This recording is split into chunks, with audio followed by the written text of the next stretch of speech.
Those are the headlines for the hour, and we of course start with the developing and ongoing situation in Minneapolis. And US Border Patrol officials, Gregory Bovino, says a federal agent involved in the fatal Minneapolis shooting was forced to make a split-second decision during an active law enforcement situation as authorities begin an investigation into the incident. Speaking at a press conference, Bovino tells reporters that investigators will build a full picture of what happened, and he also emphasized that a lot of speculations are being made. Let's listen in to what the Border Patrol commander at large had to say. Many videos out there, many different accounts that you may see, that I may see, that anybody here may see. That, folks, is why we have something called an investigation, to take what you're talking about, to take those videos, to take witness statements, to take officer statements, all those minute details that will paint a true picture, not a freeze frame concept, and paint a larger picture of what really happened. That is why we investigate, so we can get to the truth, so there's not speculation. Speculation after 24 hours, you've got a lot of speculation in there.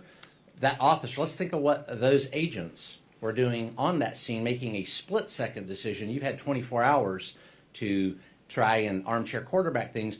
That agent had a split second to make a decision.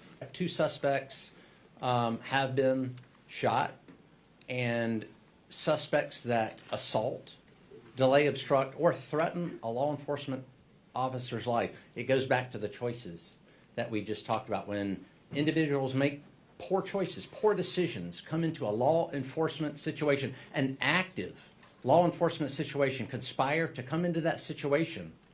Whether that's based on ideology, we don't know. That'll be in the investigation that we just talked about. That's what we base the split-second decisions on.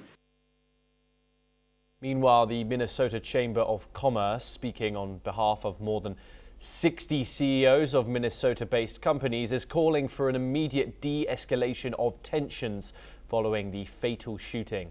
In a statement, the chamber said Minnesota's business community has been working closely for weeks with federal, state and local officials to address ongoing challenges facing the state.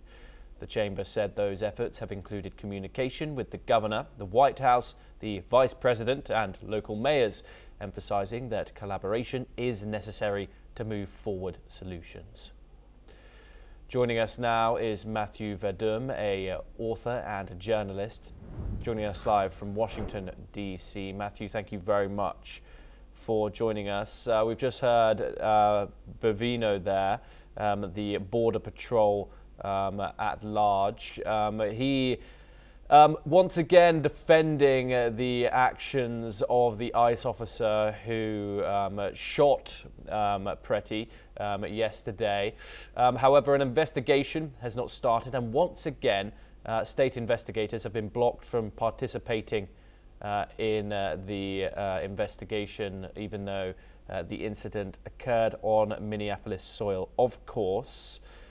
Your thoughts on the Border Patrol and the Trump administration making claims, pushing the investigation forward without the help or access from the state? Yeah, I'm not sure what their justification is for excluding the state. I suspect it's because they view the state as corrupt and not likely to be honest and truthful when conducting the investigation. Governor Walz is not an honest player in this. He is hopelessly corrupt. He just dropped his re-election bid because of the the welfare scandal. And, you know, this is I can only guess that this is why the federal government doesn't want the state officials involved in investigating this, although it would be normal to cooperate, you know, with state and local authorities, you know, in this kind of an investigation. What is a homicide investigation? Precisely, and of course, Do you think it's correct that the Trump administration is blaming state-level officials and the mayor's administration for incidents like these? And what we just heard Bovino say is that if you entangle yourself in the ICE operations, then you have to be extremely careful, and of course not putting any blame on possible misconduct by the ICE agents themselves.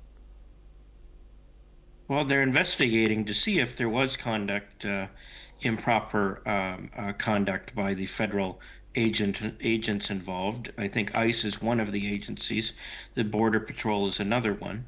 But you have HSI, which is Homeland Security Investigations, yet another agency or sub-agency of the federal government that's also involved in these things. I think that the federal officials are correct to point out that state and local officials in Minnesota and in Minneapolis are fomenting insurrection, and that they are encouraging resistance, including armed resistance, against federal immigration enforcement efforts there.